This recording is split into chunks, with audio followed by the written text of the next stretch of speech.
Depois de ter padecido, Jesus passou por um processo de sofrimento.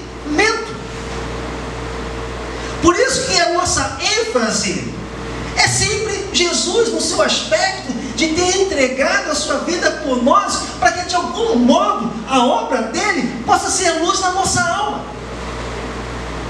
A coisa mais triste que pode acontecer ao ser humano é não ter realmente essa clareza do poder, da graça, do amor e da redenção que há em Cristo através da sua obra da cruz, através do seu Calvário. Porque se o ser humano não compreender isso, não compreende mais nada a respeito do Evangelho, não compreende mais nada a respeito do reino, porque isso é o básico. Eu costumo dizer o seguinte: não há Evangelho sem a cruz, não há salvação sem o sangue, não há, portanto, reconciliação com Deus, não há reconciliação com o Pai, se não estivermos passando por Jesus. Mas esse entendimento só é claro no nosso coração uma vez se o temos, ou melhor dizendo, se Ele nos possui.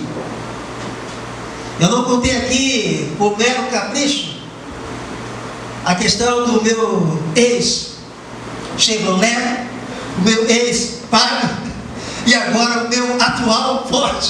Eu não contei isso por acaso, eu contei isso para ilustrar perfeitamente. Nós só enxergamos aquilo que nós temos. E se realmente o Jesus tem nos possuído, se Jesus realmente tem sido o nosso Senhor, se Jesus realmente tem feito a sua obra no nosso interior, certamente essa será o quê? A nossa visão. Um Cristo sim, que padeceu. Um Cristo sim, que sofreu. Mas também um Cristo que ressuscitou. Mas antes de nós pensarmos nessa grande manifestação do poder de Deus sobre a vida e mesmo a morte de Jesus, Jesus vencendo a morte, entendamos. Antes disso foi preciso que Jesus morresse em nosso lugar. É muito interessante pensarmos e conferirmos isso nas Escrituras, que a nossa experiência com Cristo primeiramente nos leva à cruz. Nós fomos crucificados com Cristo. Paulo, por exemplo, nos diz: já estou crucificado com Cristo e vivo não mais eu. Essa tem que ser uma experiência de todo crente. Todo aquele que confessa que Jesus é o Senhor, que Jesus é o Salvador, deve ter essa experiência básica, fundamental. Já estou crucificado com Cristo. Mas Paulo não para por aí.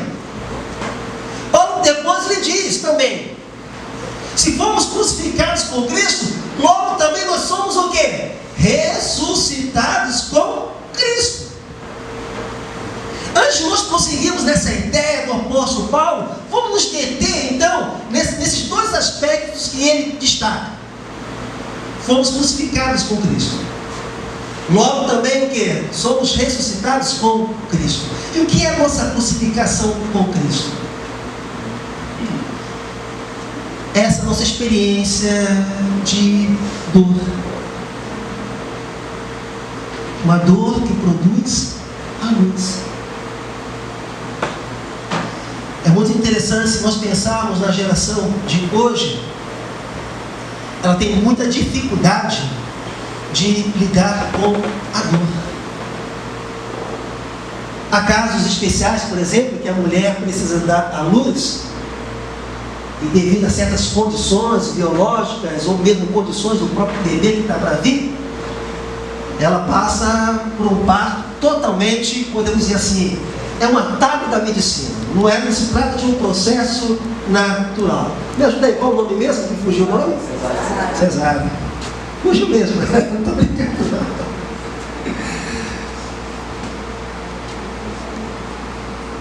Algumas mulheres não querem ter experiência da dor.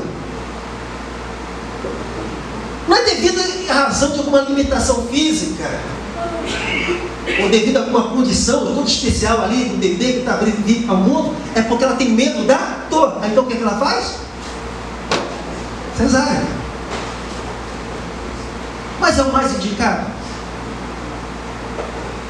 É o melhor para a criança, de fato? É o melhor para a mamãe? Não é, os médicos reconhecem que não. Mas algumas não querem passar pela dor, então vamos lá pela cesárea mesmo, não tem problema, né? O médico quer ganhar dinheiro, não é verdade? O médico muitas vezes quer ganhar dinheiro.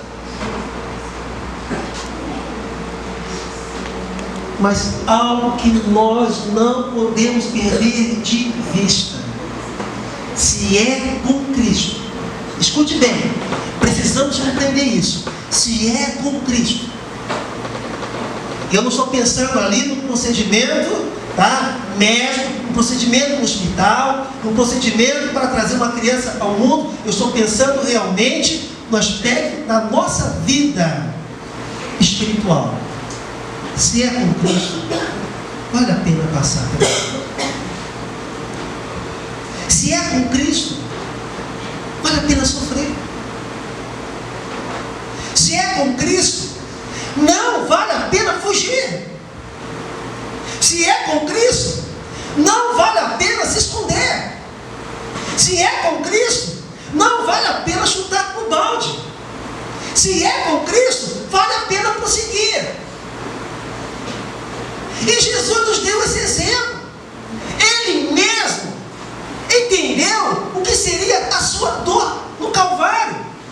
Então, como bem nos lembrou aqui o irmão Jósimo, em sua leitura, em sua poesia, essa foi a oração do Senhor: Pai, se possível for, afaste de mim este cálice.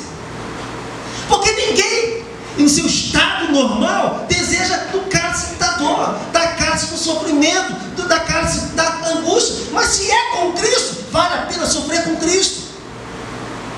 Porque essa dor produz vida. Essa dor faz nascer algo. Quando nós, por exemplo, vamos ali no Antigo Testamento, são vários exemplos que ilustram isso. Aqueles homens de Deus que tiveram grandes experiências com Deus foram pessoas que tiveram o quê? Um momento de grande dor em sua vida. Mas todo aquele processo não foi um processo à parte de Deus, sem a bênção de Deus, sem a direção de Deus, mas pelo contrário, foi com a bênção do Senhor, e com a bênção do Senhor eles prosperaram.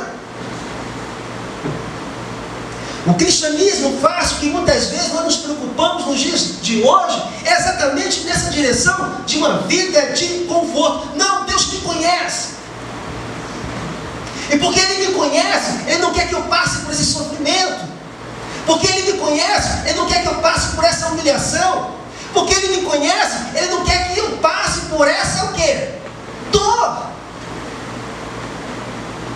Mas Jesus nos deu um exemplo. Ele carregou a sua cruz, Ele assumiu a sua cruz. E Jesus nos disse: se alguém quiser vir após mim, negue-se a si mesmo. Tome a sua cruz e siga. Esse é o primeiro aspecto. E qual é o outro aspecto? É o aspecto da ressurreição. Se fomos crucificados com Cristo, logo também somos o quê? Ressuscitados com Cristo. E nesse segundo aspecto, nós temos ainda mais dois aspectos. Um é exatamente no seu sentido literal. Esse corpo frágil, o nosso corpo com a presença do pecado.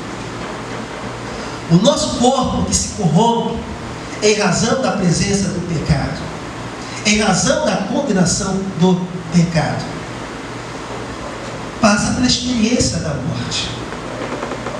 Mas Cristo em mim, Cristo em você, é poder para a ressurreição.